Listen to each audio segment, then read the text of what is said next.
All right, everybody, welcome to this bye week's episode. That sounds weird when I say bye week, but this week's episode of West Side Story. I believe we're on episode 8 or 9. We're about to hit the double digits here soon. My wife is giving me a blank look right now. She's not sure either. My name is Aaron Piper. I am the owner of Buried Puck Threads. We also do Cascadia Hockey, which is presenting West Side Story.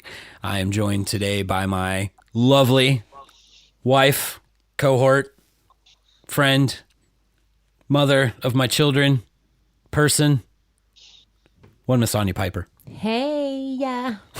She's trying to keep a smile in these crazy times. And from the West Side, who I can now say I have given a hug to, I have broken bread with, I have confirmed he does look like Dennis Leary, one Mr. Dan Brown.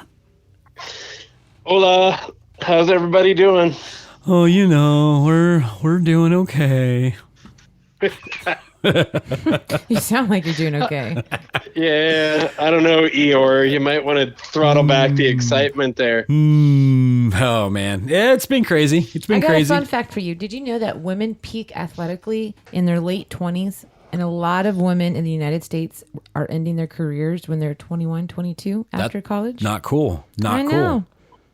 That needs to be taken into consideration. I know. To bring out more girls and women in the hockey. No wonder females are so pissed off. And I'm not saying that to be stereotypical, but if you know that you've got more to give and there's no opportunity to give later on in life, that's got to be really frustrating.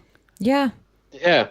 And I mean that. I mean that sincerely. I'm not trying to make a joke out of that. I mean, if you know you've got, I mean, how many professional athletes have we seen?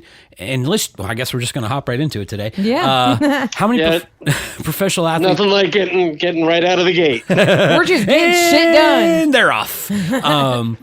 But you know, how many professional athletes, and I'm speaking mostly of male, just because that's what we've seen the most of the last, decades and everything. But guys get older in their career and they feel like they've got more to give, or they have to end it early because of nagging injuries, and they know they've got more in the tank.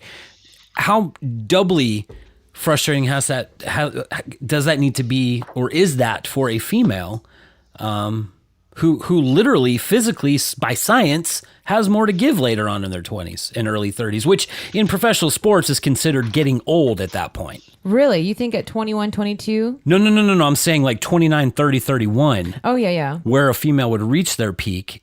For some people, that's considered old in professional sports. Actually, it said 2021, they reached their peak. I thought you just said the late 20s they reached their peak. And they're walking. I'm confused. Read it again. You did say the late 20s, just so I heard that too. Oh, maybe I just read it wrong. Women peak athletically in their late 20s. So Yeah. Okay. Yeah. Yes. Oh, I misread it and misinformed my brain on it. See, I'm not even in it today. There's So too yes, much. late 20s. Okay, so everything that we were just saying is still a go. I'm sorry. It's all good. I got to imagine, we need to get some female athletes on here talking about it, but I got to imagine that it'd be supremely frustrating. Yeah. You can grow and do other things in the world, but maybe that's, what's driving the PWHPA and the NWHL for making sure that there's a place for players to play. But unfortunately, most of them now get to that 21, 22, maybe 25, and they're like, well, I better get a career going, because if I want to do anything else with my life, it ain't going to be paying me enough here. Sure.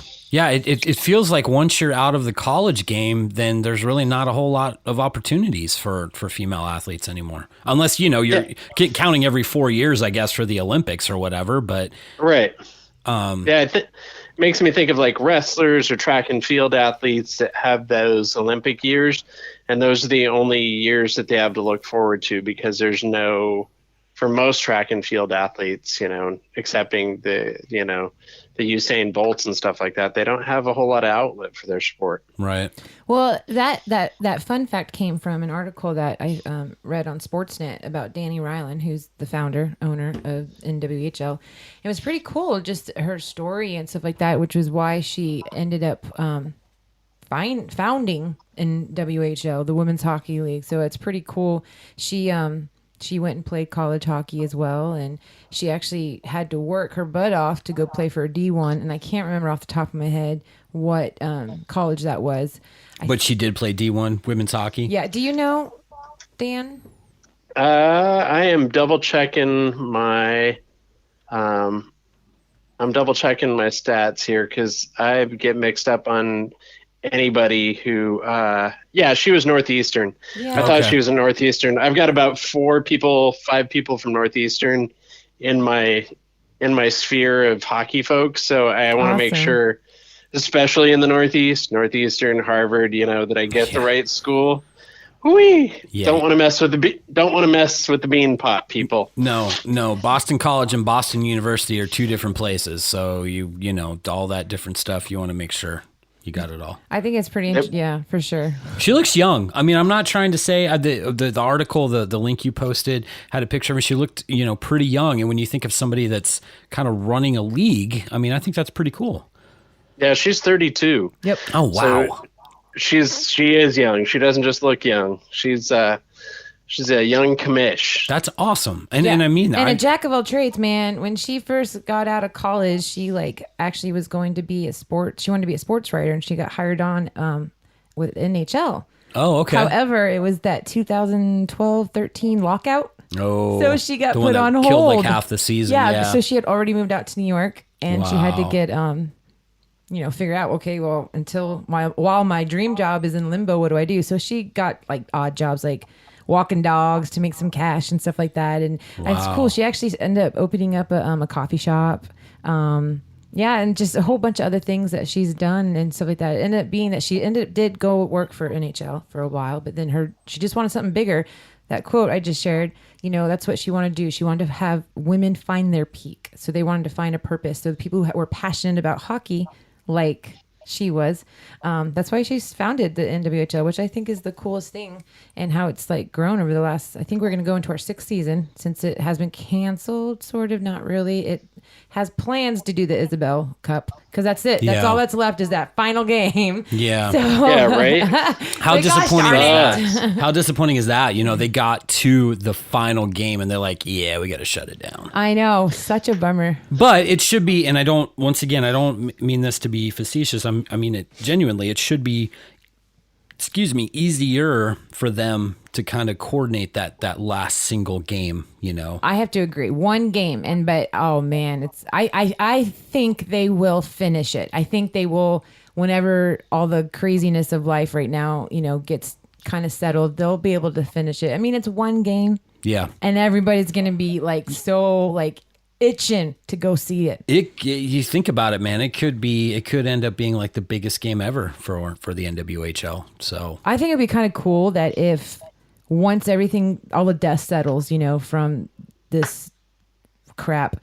I don't even want to give name to it, No, I think it would be cool. Let's not Voldemort it, people. Right? I think it would be cool if this was like the first coming back. Like if this game, the Isobel Cup, and then like the NHL broadcasted it, and just all these things, just put it out there and like, welcome back. And it was the Isobel Cup. I mean, how cool would that be? That would be awesome. That'd be awesome. How about we just refer to it as the prescribed social distancing? That way we don't have to name it. The prescription. I kind of like that because the prescribed SD. The prescribed SD. It's the sad part is that we live a life of social distancing anyways. The only inconvenience for us is I don't get to go to the gym, which kind of pissed me off today because I had to figure out how to work out today in my downstairs little area. Man, and we have tile on our floors. And that's not good on the knees, man. No. Is that why you guys are so aggro? It's probably accurate. It was hard, man. I mean, out of routine and everything. Yeah, but I am very routine oriented. So when I get things like messed up like that, it takes me a hot minute to get adjusted. I don't know. Yeah, that's fair. Are you a Dana Carvey fan? Me? Yeah, Dan. It depends. It depends. So, like Master of Disguise, no. Yeah. Stand up, yes. Okay. The old SNL stuff. Some of them. Is that the turtle? Yeah, that's. Oh yeah, that was disguisey. he did a bit, and it was part of his stand-up several years ago. He's talking about his kids, and he was like, kids these days, man, all they ever want to say is, that's fucking bullshit. That's fucking bullshit. Everything you tell everything you tell them, that's fucking bullshit. Today, that's how me and my wife, I'm almost 40, she's pushing 40, and we were both doing our workout like, this is fucking bullshit, man. It's fucking bullshit. It was horrible. I don't know why it was so hard to do it at home. Like, you'd think it would be easy, you know, you don't have to leave your house. It's context. It's ritual, right? Yeah, for you sure. know, I go do kendo on Monday nights. Okay. And I'm trying to figure out how to do that. People are trying to figure out how to, you know, keep up their stick handling skills, and they can't get on the ice. We're all removed from our spaces of comfort. And for some people, that's the gym. And for some people, that's, you know, the bar. For some people, that's, you know, hanging out with friends and smoking a joint. And right now, all of those are pretty much put on hold. Yeah. So at least you're focused on, you know, healthy stuff, good stuff for your headspace. It'll just take a while to develop another rhythm at home for working out. I know I'm in that same boat. Yeah, it's not easy, man. And it gets disrupted and stuff like that. And I think the one thing I miss the most is just seeing live hockey. I miss it. I mean, we were so excited. Our last game that we got to go see was Seattle and Everett up at the ShoWare Center, and being able to see it. And the sad part is we didn't even get to stay the whole time, just because, you know, traveling back to the Tri-Cities and stuff. But I mean, that was our last game, and it seems literally like it was months and months ago. It feels like we should be ready to start our season again. Yeah. Right. And it's amazing how time seems like it's been so long ago that we saw live hockey. Yeah, that was only, when did we go? The 8th. So you're talking 10 days ago was the last time we were at a game, and it might as well have been a decade ago at this point. For sure. I wanted to stop and say something real quick. You brought up about, you know, changing routines and working out at home. I want to give a big shout out to Woofa because of all the home workouts and stuff they're posting for the girls. That is so awesome. To keep the stick handling going, you know, the dry land training, all that sort of stuff. Good job to them. You know what? I like some of their little screenshots, or like their stories, and like they say, take a screenshot and it's your workout for the day. I'm like, that's perfect. Yeah, there's a lot of groups that are doing that, but I was really impressed with our social media team. Well, really, it's one person, but and her husband maybe. But I was really impressed that they actually threw some stuff out there and got it going, because there's like the gym for my company, our in-house gym, has been posting workouts and is doing a home wellness challenge. My friend David, my coworker, he's running 2 miles a day on his treadmill. Nice. And reporting it back, so we're holding each other accountable, which means I got to get off my ass and do something. Because I can't really count. My daughter's been picking up skateboarding out in our backyard, which has been awesome because I've done that my whole life. So it's nice to see the baton get passed to the flame. But I don't know if I could really consider that exercise. Maybe I'll build a ramp and then I can consider it exercise. You know, a little 2.5 foot launch in the backyard could get some fun times for you. That could, or a little mini half or something. Heck yeah, man. Of course, if I was going off a 2.5 foot launch, I would probably overwhelm the healthcare system. And something would be broken that doesn't need to be broken right now. So, yeah. I got to say, I was never one for throwing myself off of things, like just hucking myself. Yeah. But age has given me it's like, do I need to invest in something that I've never worn, like wrist guards before? Right. Maybe I do. Yeah. You know, father time always catches up with us. So, but anyway, good for you, Woofa, for doing that. You're right. There's a lot of places that are doing that. I love all the NHL players that are checking in right now, you know, with the fans. And to be quite honest, this is actually, I think, going to be a blessing in disguise in a lot of ways, because I think we're all going to have a lot of time to reset. I'm an introvert. Our life doesn't change a whole lot other than our kids are home right now. And I can't go to the gym. And we can't go to the gym, but that doesn't mean we can't work out. You know, I can't lift. Well, that's true. But we could, but I'm not going out and buying a weight set right now. Anyway, there's a lot of good body weight workouts out there. oh Check 'em yeah. out. Oh, yeah. Today was all sit-ups, air squats, lunges, all that sort of stuff. And you're like, oh, this isn't that bad. And a couple hours later, we're like, damn, that hurts really bad. Yeah. So, Yeah, exactly. You're using muscles maybe you don't use while you're lifting. right. Everything's kind of crazy right now, but there's a lot of issues and stuff that I think this gives a lot of time to talk out. We just saw that the NFL, and we're not going to talk a whole lot about it, but the NFL just ratified their new collective bargaining agreement and all that sort of stuff. So people are having more time to focus. I wanted to talk about a situation that we touched on a couple weeks ago in Cascadia, but I think, Dan, maybe you have a little bit more insight, and we have a little bit more insight too as well. The Rose City Hockey Club in Portland, and now nobody has access to ice at this point, so that, but Rose City is a female all girls hockey club in Portland, and they were approached by the Portland Winterhawks about coming into a partnership, in essence, air quotes, quote unquote. and they kind of, they made it sound like, and once again, this is a lot of it's hearsay, sorry. Not heresy, whatever. I can't talk today. But they're saying, they were almost kind of forced into some things that they didn't agree with. They didn't want to be a part of.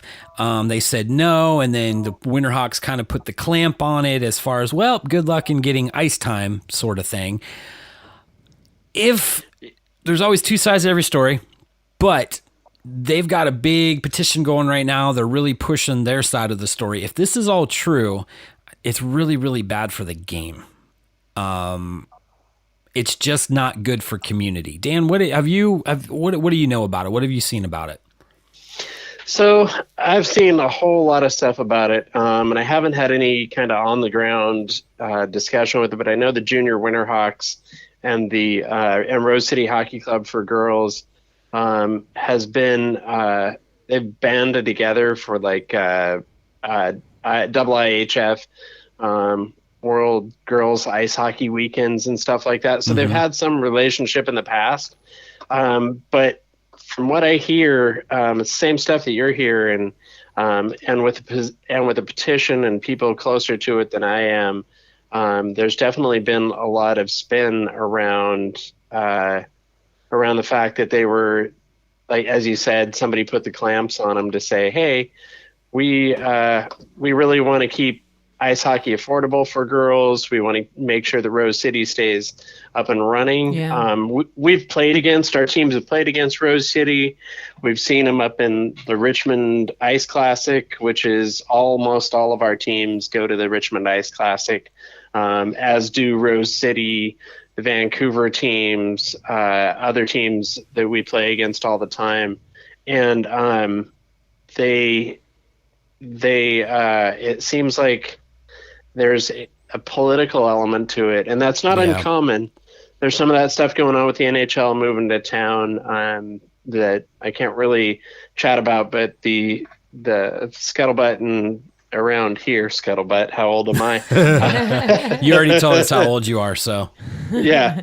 I need to get my cane out. But because of the limited ice, it is a real impediment for folks to continue running. Yeah. And there are organizations both in the Seattle area and Portland, which seems to be the Junior Winterhawks really wanting to have a girls program down there, that are willing to strong arm, push, try to bury other organizations so that they can get their information out there and so that they can promote their program. So to me, it's kind of sad because I've seen Junior Winterhawks and the Rose City Hockey Club work together for years and try to make girls hockey thrive down there. But I don't know what happened, but something has happened over the course of the last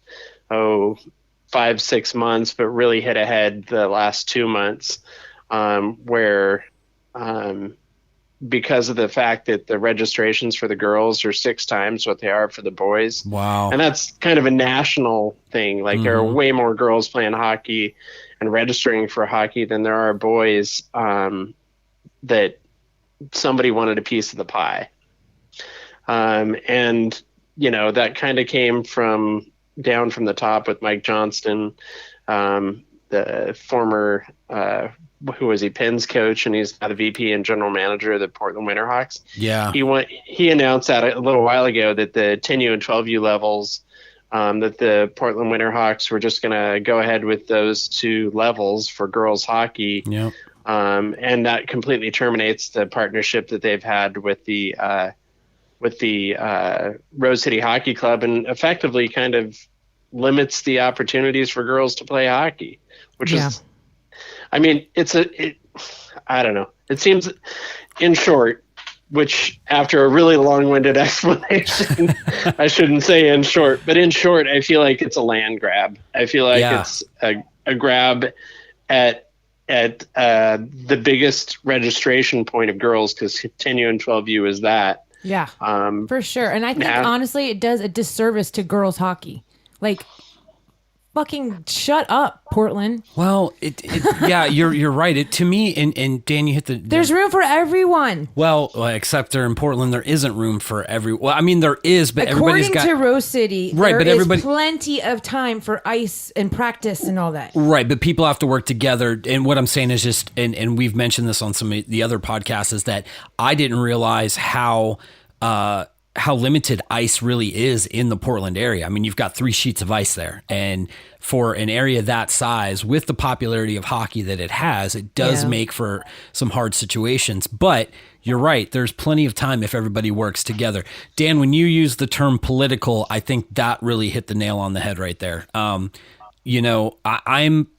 this is not me. I don't want to bash anybody, but there's been a lot of things that swirl around the Portland Winterhawks when it comes to control, when it comes to money. They have a billionaire owner, and a lot of us know that you get the feeling that when you have money, you're invincible, and whatever you say goes. And not everybody buys into that. Mike Johnson, as far as it goes with the WHL, I've said a lot of really good things about him. I would hope that it's not him specifically strong-arming, but until somebody from the Winterhawks camp steps in or steps up and says, look, this is what our intentions are, this is what we would like to do, until they share their side of the story in public eye, you're kind of the villain right now. Because, it's kind of a David versus Goliath sort of situation at this point, in my opinion. Totally. Yeah. How much have you looked into it? A bit, because I can give you a brief little overview of it or our listeners a brief little overview of it. Yeah, do that, because that's true. I don't think we've ever truly given the listeners an overview of what's happening.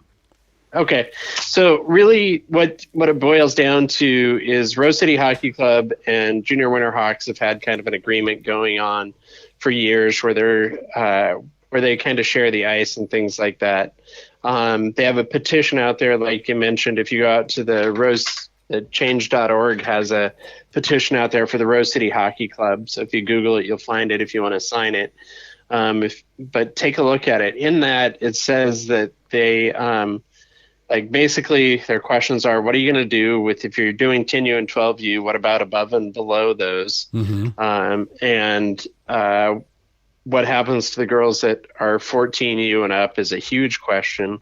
Like that age, especially for scouts, for colleges and things like that. I mean, these girls, maybe they don't go pro, but or even go to a D1 college. Those numbers are pretty small, but regardless of that, there are intramural athletics where you can get a scholarship to play club hockey at tons of colleges throughout there. So really, like 14U is where they start looking at it.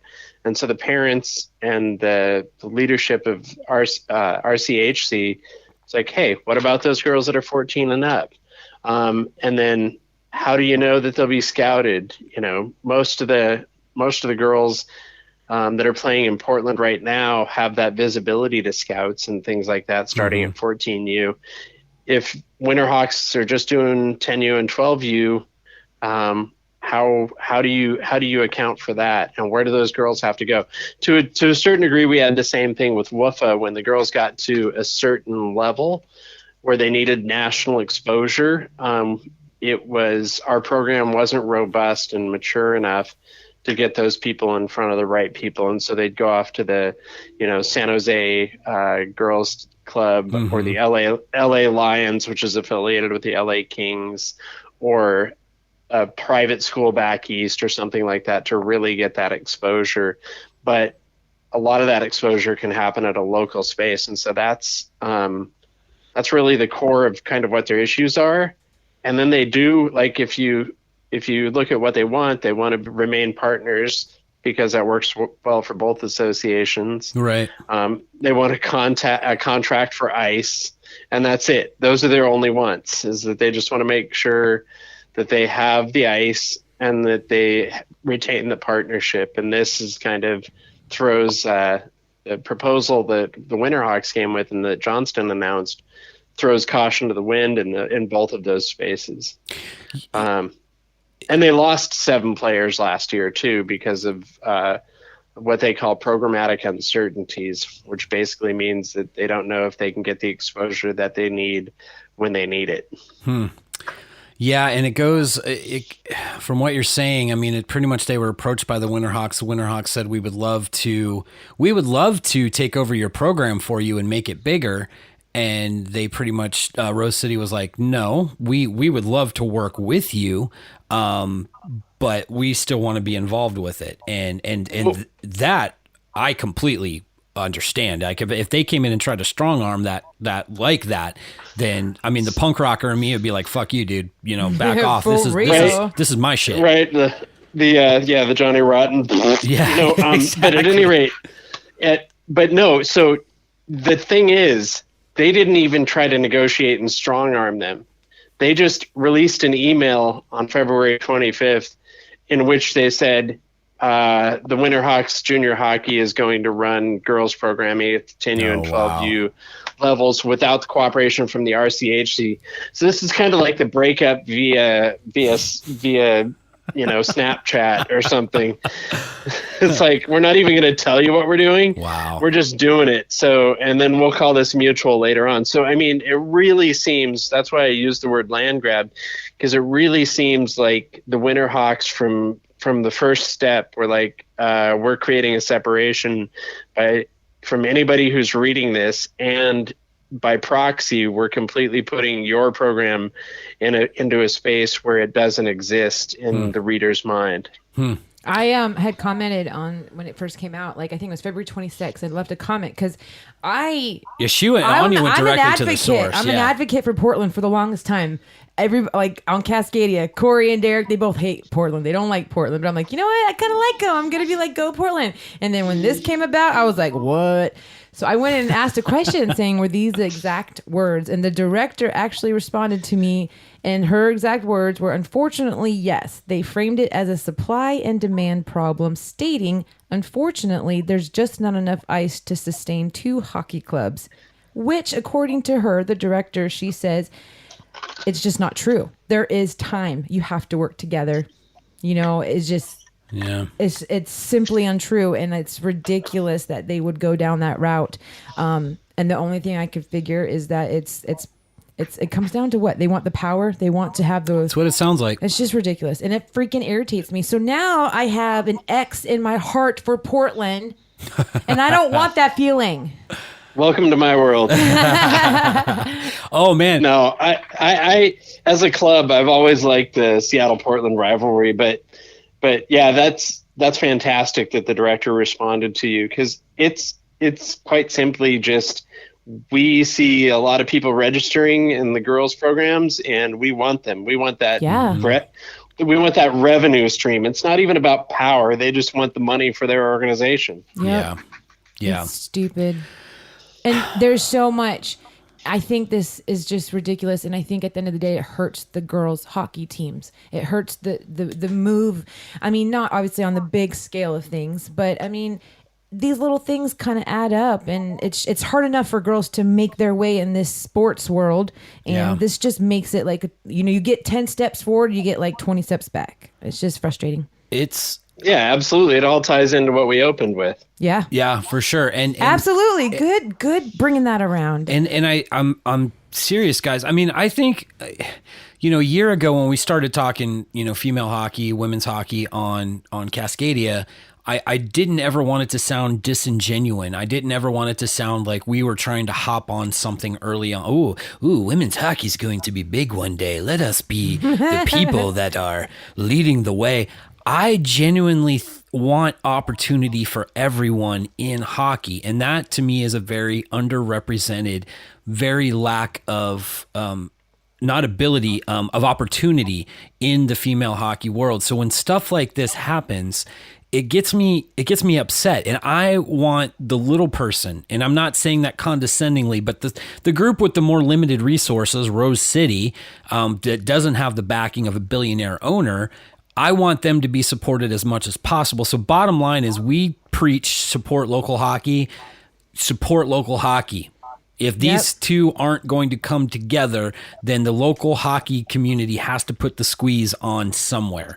For the good of the game, for the future of the game. For sure. And I mean, this big franchise owner, he could probably afford to buy or create a couple sheets of ice. I don't know. Make it accessible for all. Be the winner. I mean, if that's how it ended up being, where he's like, okay, I'm just going to create a whole new thing of ice and sheet and whatever. Why not? Do it. Be the hero. Look what I did. He can make some money that way. Yeah, I don't know. Support Rose. I don't know. Support Rose City. Yeah, absolutely. It's a tough place to be at. Yeah. Like the players are coming in. We mentioned NHL earlier. The players are coming in now that games are canceled, and coming up with the money instead of the billionaire owners, which seems just asinine to me. But who was it? Florida. Yep. Bobrovsky. He stepped up and said, "Hey, let's get behind this."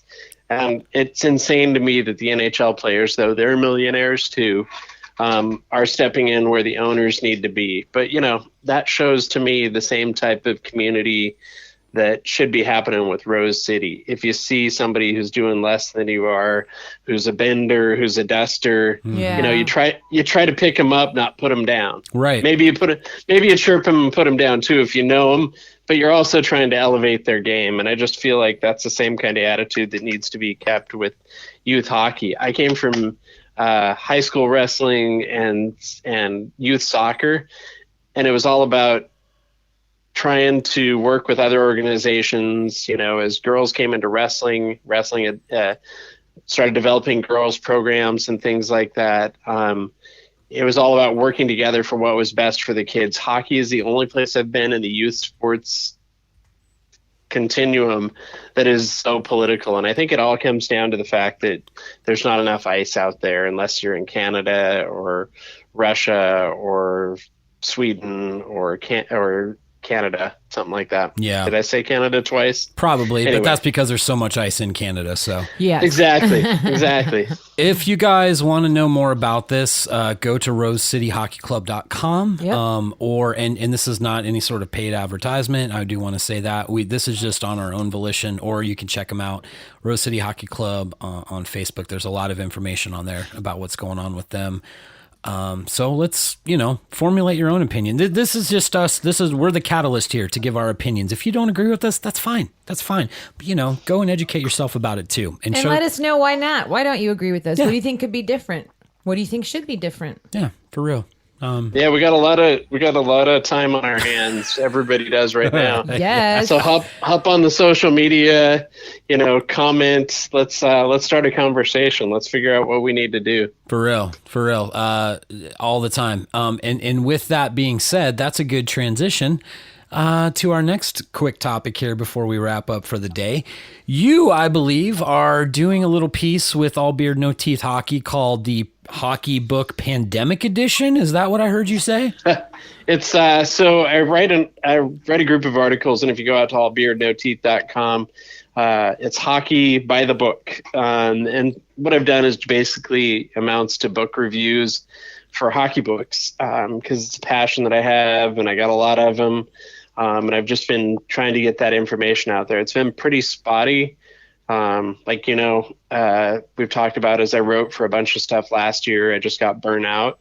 But this is kind of the one space where I really want to throw some things out there. And with everybody social distancing, staying home, having curfews, figured, hey, what better time to throw this out there? But so this should be released within the next couple days. I'm not sure exactly whenever it fits for Griff and the gang to release it. It's a series of articles, going to try to do one a week or one every 10 days if I can't do a week, because I got a day job too. And it's called Hockey by the Book, the Pandemic Edition. So that is what I titled it. And let me double check. I just want to make sure it hasn't been released, but let me double check the folks that I did on this particular run around. I started with memoirs. So started out and covered some memoirs, and I'm going to cover memoirs and fiction. I have several articles, about 5 articles that I've done before on other books that I also link to within that story. So there's that too. Let me see. Sorry, waiting for this to load. No, you're fine. I was thinking there is a book out there that would be a great start. It's about the Seattle Spanish flu. Oh, Ken Tyson's book is out there, and that's something I'm planning on covering, but I buried the lead a little bit. But the first books that are going to be out there are The Game by Ken Dryden. These are all memoirs for this volume 1 edition, and I'll keep going on the pandemic until hopefully I have to stop. Yes. But the 3 books I cover on this one are Ken Dryden's The Game, which is kind of the quintessential sports biography. Mm-hmm. From Behind the Red Line, which was Todd Hartya, which was he's the first North American hockey player to play in Russia. Wow. And so, at the time it was 96, it was released. And so we had a whole lot of people going into North America from Russia, but not a whole lot of people going the other way. Right. And that's a fantastic book. Everything from, showing up in the city and being covered in soot within minutes because it was so bad to like the way that the Russian players kept cars stashed in places and would sneak around under the constant surveillance. And then Bobby Orr's My Story, where he kind of, he has a pretty well crafted veneer that's hard to crack. And that book is a real good work where you kind of get to see a little bit behind the scenes of the achy knees, the brother who was his agent and completely made him almost penniless. Yeah. And then just a lot of that stuff where he lets his guard down a little bit. So it's all, we've all seen the golden goal flying, in May of 1970, sailing in front of Glen Hall after putting home the winner to give Boston their first cup in 29 years. But there's not a whole lot of us that have jumped behind the scenes to figure out what Bobby Orr was about. So that's what I got that's out there. And then, like I said, there's a link in there that goes to the other 5 that I've done, which is for reference if people are listening and want to read them, which is Beartown by Frederick Bachman, which is a great piece of fiction. Midnight Hockey by Phil Gaston. They Don't Play Hockey in Heaven by Ken Baker. And then Open Ice and Home Ice by, I'm going to have to agree with that title. Jack Falla. Wait, what? I think they do play hockey in heaven. Yeah, read the book. It's a fantastic piece of work that really speaks to kind of where we're at right now, as all of us are staying home and not going out and things like that. And I'm actually out in my living room real quick because I want to read this to you because I think it's really applicable to us right now. But so Ken Baker, backstory. was a guy who was afflicted with, he was goalie for Colgate and was afflicted with a disease that caused him to lactate, produce milk. And so it was a cancer. And so he ended up coming back in his 30s saying, hey, I want to play pro hockey as a goalie. So ended up playing for the Bakersfield Condors and wrote about that. And he was a successful journalist at the time, but just wanted to go in there and do it. But anyway, if you'll entertain me a little bit more. Yeah, for sure. The thing that he opens with is just super powerful, and I've loaned this book to so many people that I've had 5 copies myself, and I have to keep going back to it. But it's we lie to ourselves and others. We let love slip away. We sacrifice long-term health for short-term happiness. We don't say what we mean. We practice selfishness when selflessness feels better. We don't listen to our bodies. We recognize greatness in others but not ourselves. We accept things as the way they are rather than make them what they could be, and we allow fear to keep us from embarking on our journeys, and we let dreams die on our pillows. And that's people that like hockey, that don't like hockey. I've thrust this book into their hands and said, basically said, I dare you to not come away after reading this and not feel changed on some level. But like, to open with that was literally, I was at a book sale, library book sale, picked it up, read that, threw it in my bag because it was $1 and was not disappointed with it. So anyway, that's out there too. And then Jack Falla's Home and Open Ice, where he writes about the other side of the game, not the professional stuff, not the personal stuff. It's just Open Ice deals with just playing on rinks and ponds and stuff like that. And then Home Ice is about his Baker Street Oval, as he calls it, which is which was his backyard rink when he was alive. So all those are out there too. I love it. But yeah, go out, find a book. Like, we could all use some ice time or some watching hockey time. Yeah. And if it's the Belarus games like we were looking at for a minute today, that makes you happy, find it. If it's a book that makes you happy, find it. Just find what makes you happy. I want to do a quick plug for that, because you sent that on. You started a little group chat with us, and then Kyla Jane was on it. And I clicked on the link, and man, I loved it. I loved it because I was like, well, there's no way they're actually playing like live hockey in front of people. And there was people in the stands, and the announcers were happy, and it was an exciting game. I had no fucking clue what anybody was saying, but I didn't care because they were just playing hockey with people there. And it was disheartening in the fact that we're only, 5 days into this shit right now.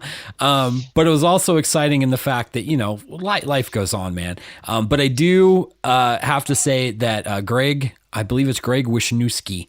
Isn't that? It's Greg Wyshynski. Wyshynski, and he's part of, I'm going to give a plug for another podcast, but Puck Soup podcast, which I've listened to many times. He's part of that group, and just the posts that he had, some of the subtitles that were coming up, and the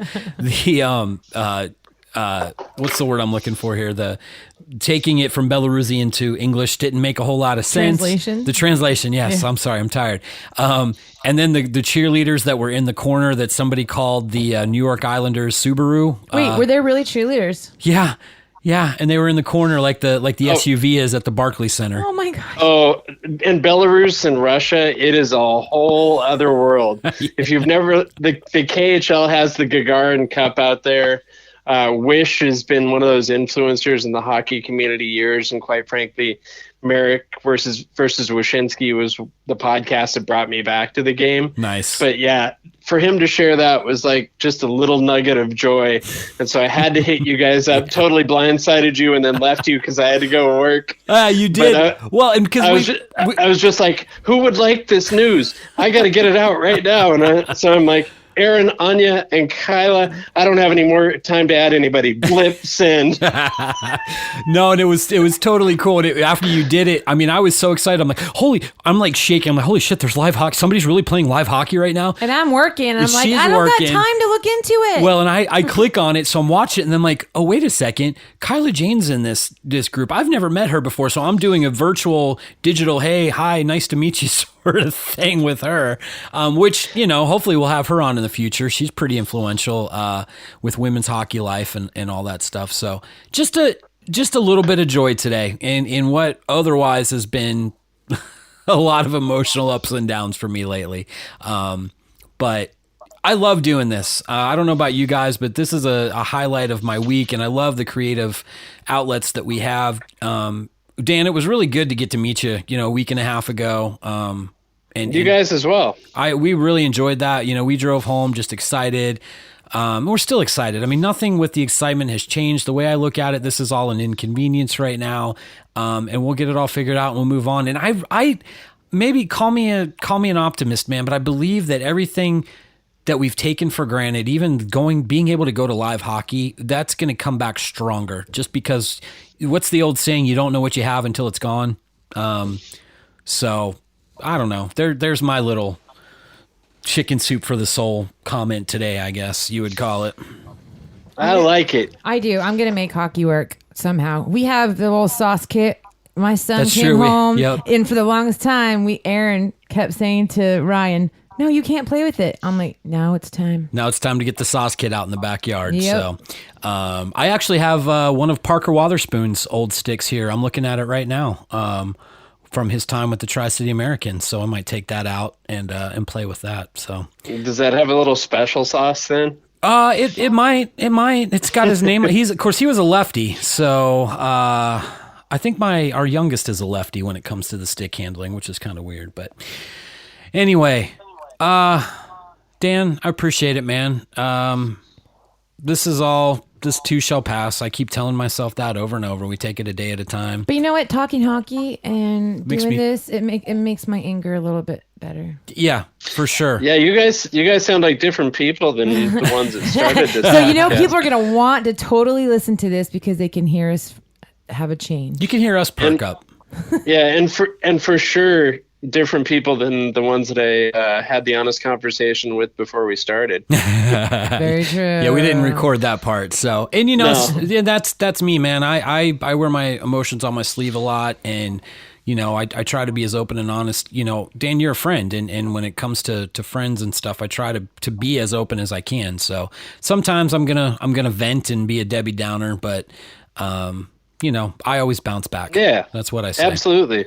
So. Yeah, well, we all got to find our friends that are willing to listen to us and let us vent and talk about things that we love, like the game of hockey.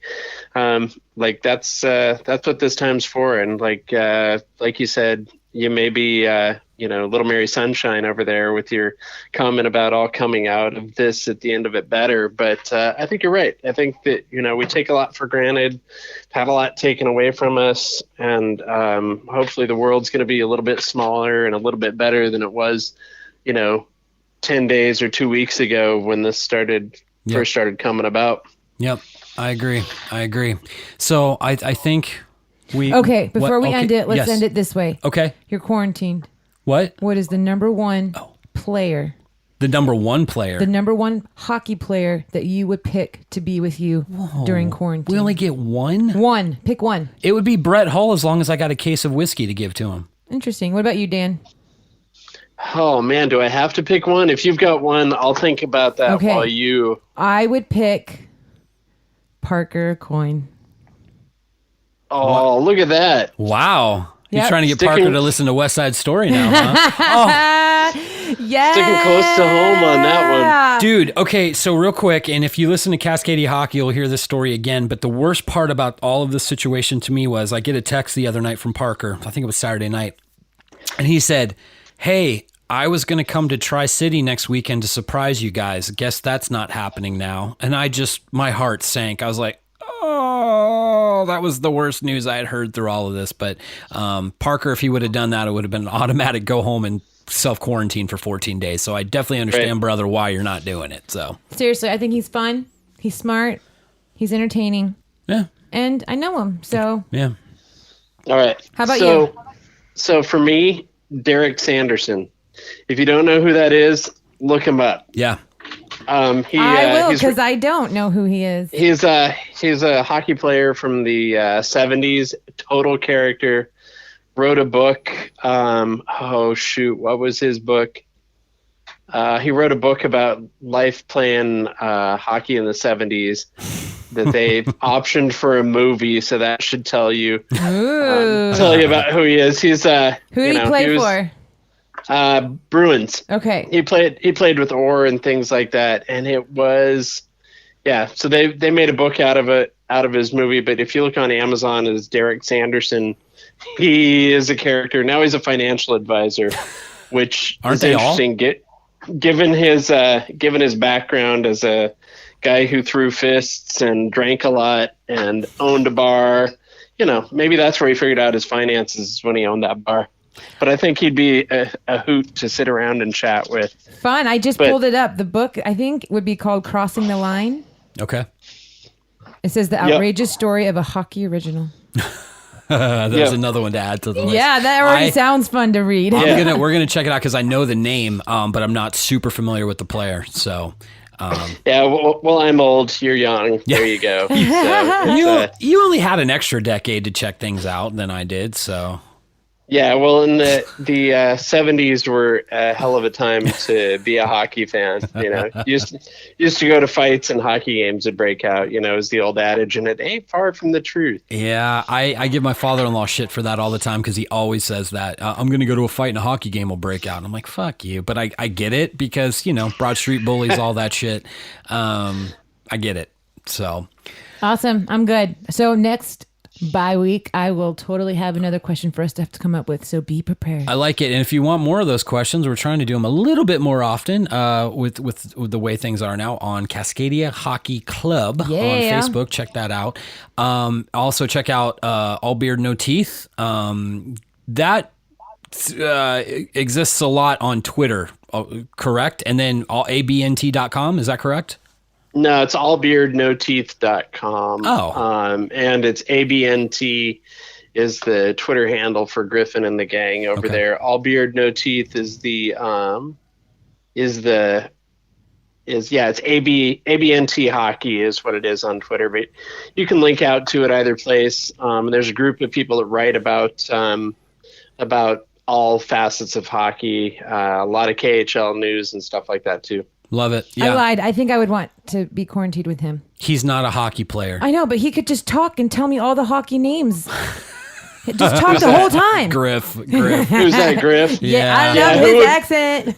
Who wouldn't want to be quarantined with Griff? He's a character. He's fun. And an incredible human being. Oh, and one of the first people who I started building the hockey community online with. That's awesome. when I first started writing. So it was like you guys and Griff were some of the first people I came into contact with, and as he was been with him all the steps of the way as he built All Beard No Teeth up to what it is now. So it's been kind of awesome. Wish that guy the biggest success in the world, because not only does he have a great accent, he's a goddamn good human being. Hell yeah. And if you guys want to know more about Griff, this is a shameless plug. Go check out Cascadia Hockey Podcast. I believe St. Patty's Day. Yeah, we had one. He was just on 2 episodes ago, and then just before Christmas we had him on an episode. You'll see that on there. So anyway, guys, it's been fun. This is going to be the things I'm going to look forward to over the next several weeks. So let's make sure people that are listening, the 4 people that are still listening right now, we will be back in 2 weeks. Yeah. Friday nights at 9 p.m. Pacific time, because that's the only time zone that matters. Any parting words? Nope. Peace out. Enjoy all the hockeys. Dan? Stay safe, be well, don't go crazy, find what makes you happy, both the people and the things that make you happy, and do them, and make sure you reach out. If you're going crazy, literally, not figuratively. You're feeling a little bit crazy.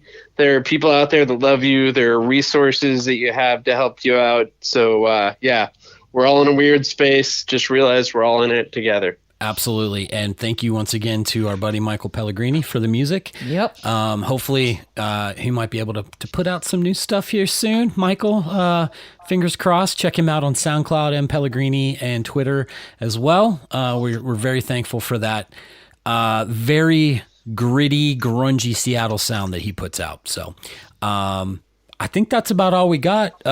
Wash your goddamn hands, people. Yes. And do it the proper way. Yeah. Been trained. Come on.